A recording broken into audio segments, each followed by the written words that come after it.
Papa Pepper, never take an empty load. Alright guys, Papa Pepper here, down on the homestead today and kind of reflecting on the paths that life takes and all the things that you do at some point in your life that come in handy later on. One thing I always hated at jobs was when you learn a bunch of stuff that is very job specific. So as soon as you're done with that job and you quit it or move to a different position or something like that, like there's almost nothing you can take away from that job that'll benefit you in a different job or something. I mean, like 20 years ago, yeah, I had a job at Burger King, right? Well, I still remember the exact way to make a Whopper. It doesn't really come in handy, but I still remember it. It's taking up some sort of space in my mind. So as things have gone on, it's been interesting because I've been in quite a few supervisor positions, and that's helped a lot with having a larger family.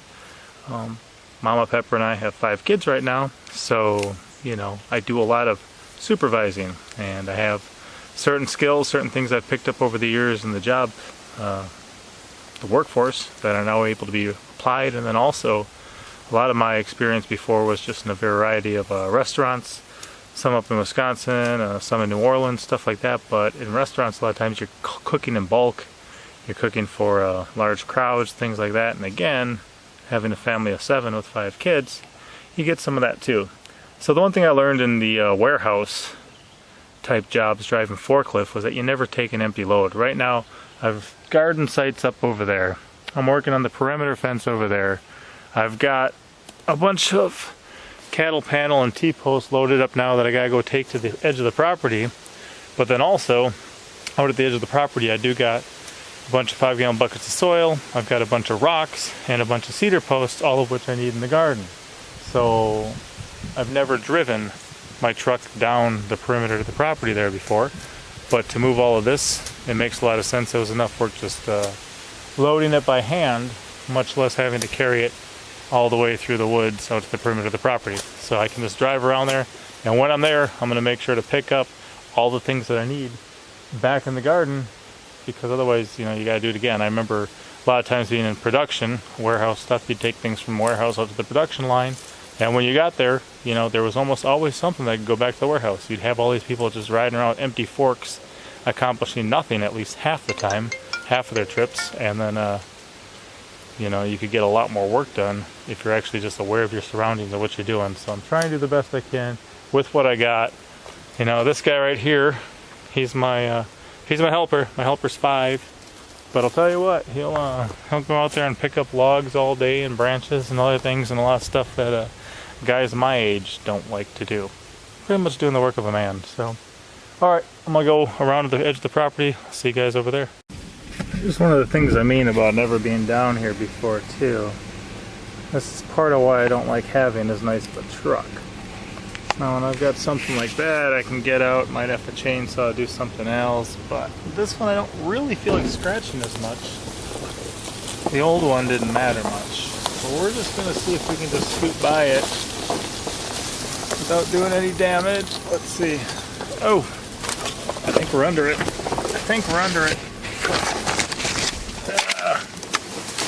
think so. Did we make it? Okay. We made it. So we'll get down here, and here's where I left the fence open. Grandpa Pepper and I ran some fence through that side. Comes up here, stopped it, kind of picks up there at the property line and runs down that way. So even though the garden is right through there, it's a lot easier to carry all this stuff with the trailer. So that's all part of the load there. There's the fence. So far so good. So I think we're going to pull off through the junk here and drop on the side so I can figure out a way to turn around. So I'm contemplating on the best way to get this full load off of here. And I think what I might do is just drive a T-post into the dirt through these things. It seems like if I do that, take a T-post upside down, drive it into the dirt through here, that then when I drive away, they should all slide off, right? I mean, they may slide off anyway, but this will take a little effort, and I think I can do it, so we'll test it. always trying to be creative and solve problems before they arise, so we'll see if it works.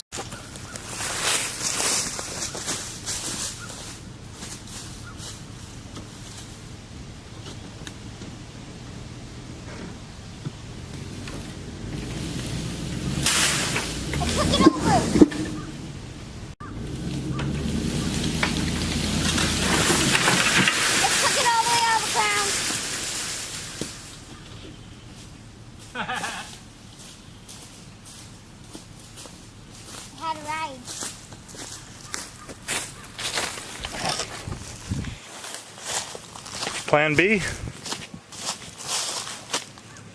Plan B. Okay, so that was actually a really dumb idea. Don't try that at home. I got it out now. I had to reverse the truck, stood it back up, pulled it out. But the good thing is too, it gave me an opportunity to think, you know what? I should actually just be pulling these off in sections all along the way. So now I've got where the fence was going, right over there. And then I can drop off some all the way down and have some close to the area rather than just one big stack, because I don't want a big stack here anyway. I've got a long way to run. These things are heavy. That'll work out better. So still unloading, then we'll go head back without an empty load, right? We'll fill it up and go. So this is one of those things that I was telling you about as far as why I prefer older vehicles or ones that don't look as nice, because you start doing a turnaround like this, I drop the trailer, turn this thing around, and then head on back up to do my return load, because I got all my cattle panels dropped off all the way down. But it's just like Brian Phobos was saying in a recent post too, I mean, if you got a lesser valued vehicle, it doesn't take much to replace it. And if it doesn't look nice, who cares what you do with it? So, kinda, I'll get it. But, that's why I don't care. Alright, so we got our load dropped off. We got turned around. We've got a nice line of cattle panels all the way down there. Got this whole pile of cedar, which when Grandpa Pepper and I and Monster Truck the Pepper were down here just kind of clearing some of the brush along the far edge of this thing, we wanted to make sure I could get through it when I was doing the fencing. But any of the cedar we were clearing out, we saved because they're pest resistant, rot resistant. They're a good post. When my dad grew up on a farm, that's what they would use instead of T-posts because they were free. They'd last a long time. I've got a couple projects I'm doing. If you guys have ever seen kind of the gourd tunnel at Baker Creek, they got an amazing one made with some cattle panels and some real wood, but I'm gonna do mine with cedar. These are actually just gonna be the smaller ones. There's gonna be bigger ones to run the thing up. So I'm gonna do a couple smaller gourd tunnels, and then I'm also gonna do a real big one for some cold hardy kiwi, which, you know, a female plant of those can put out potentially 200 pounds of fruit in a year. So you're gonna want something big and solid and heavy that can run up. So that's one of the reasons we were just cleaning these up and having them. I didn't expect to pick them up so quick, but I wasn't expecting really to run down here with a truck or a trailer. But it made more sense, especially working by myself, just to go drop off all the cattle panels I got, put them in place. And then there was one big hump from when Jaguar Life was pushing around some dirt with a bulldozer here, so I had to level that out to run the fence through that. But I figured, you know what, this stuff is actually pretty good. It's got some good organic material in it, some rotting wood, stuff like that. I figured, you know what, we'll take this, we'll add it to our compost, we'll add it to our rabbit manure, and then we'll use that in our raised beds. So I've got, I don't know, probably 15, almost 20 buckets here. And then a bunch of just really rotten wood too. Just kind of crumbles when you touch it, kind of get some hula mound action going on in a couple of the raised beds over there. So gotta load all this stuff up, then I'm gonna run some more fencing, then I'm gonna pick up some piles of rocks that I got too, and then eventually we'll wind up back to the garden with without an empty load. Alright guys, we made it round trip, and this is the load, quite a load here. So there's a whole ton of rocks that I pulled out of the woods before. And in fact, I think I might be a little heavy for this trailer. Just a ton of rocks. And like I said, that soil and debris from out in the woods. A lot of leaf litter from the forest floor is what that pretty much was. And then some more cedar poles. So you can see my one little gourd house there up in the center. We're going to build a couple more of those, maybe for some kiwanos and some other stuff. And then over here where the rabbits are mowing through now, I'm going to put up my kiwi one. But you can see the way I'm building these raised beds. I'm just going to do heavy mulch in between them all and continue to build these up year after year. I may even continue to add rock to them and make them deeper as time goes on. We'll see. But it's starting to take shape.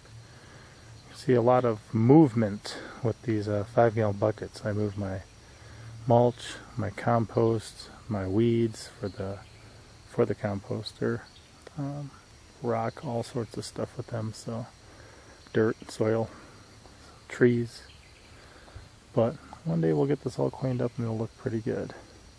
So work in progress, but as I was saying before, just part of not taking empty loads. You know, I didn't plan on getting all this stuff out of there, but we did it, and now I've got a lot more work to get it done.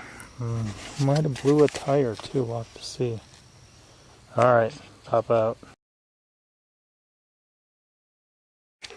Okay, guys, just one more thing that I forgot: the oath of secrecy. When you look at this and you notice kind of these scratches all the way down the vehicle from driving through the woods, all I ask is just don't mention anything to Mama Pepper. You know, she likes things looking nice. She's got enough to deal with. She doesn't need to know about that. If she's meant to find out, she'll find out on her own, so don't worry about it. It'll be fine. Yeah. As always, I'm Papa Pepper, and I'd like to remind you, don't post for free. If you'd like to be part of a revolution in social media, an economic power to the people where users can actually blog for cryptocurrency, then I'd recommend that you check out Steemit.com and join the revolution. Papa out.